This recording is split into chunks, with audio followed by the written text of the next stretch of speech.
Svět je jedno velké bojiště, není to žádné bezpečné dětské hřiště. Nikdy nevíš, kdo ti ránu pod pás dá, nikdy nevíš, kde se ukrývá stůra zlá. Musíš pořád všechno sledovat, když přestaneš, bude tě stůra pro nás sledovat. Bude čekat na tu nejvhodnější chvíli, kdy vytasí meč a ty už nebudeš mít dost silný meč složený z pomluv a lží. Ti teď tvou sebe důvěru proráží, nevíš, jak se bránit, utěk ti moc síly vzal, už přichází a chce, aby si to vzdal.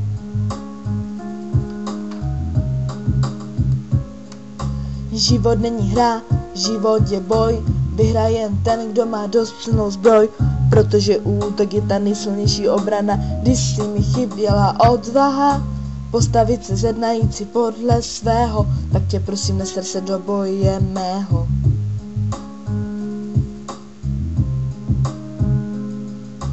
Proč zdát boj hned u začátku? Musím tu zanechat alespoň nějakou památku, takovou, která všem hodně ukáže, že někdo jako já to přece jen dokáže.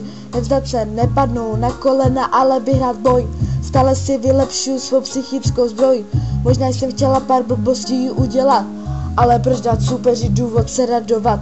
To se raději schopím a budu se dlouho usmívat, a oni to pochopí, že už mi o sebe důvěru nebudu obírat.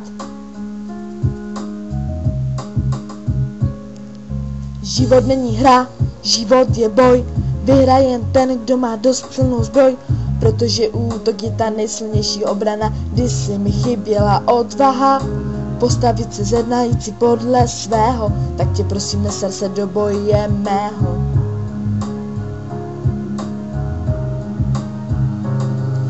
Z posledních sil vstaň, vytáhni tu nejsilnější zbraň, nevšimni si toho, co ostatní říkají, kdo ví, kolik kostlivců ve skříni skrývají.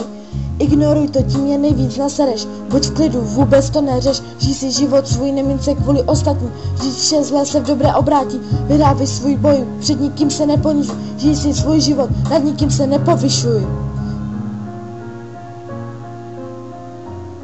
Vždyť všichni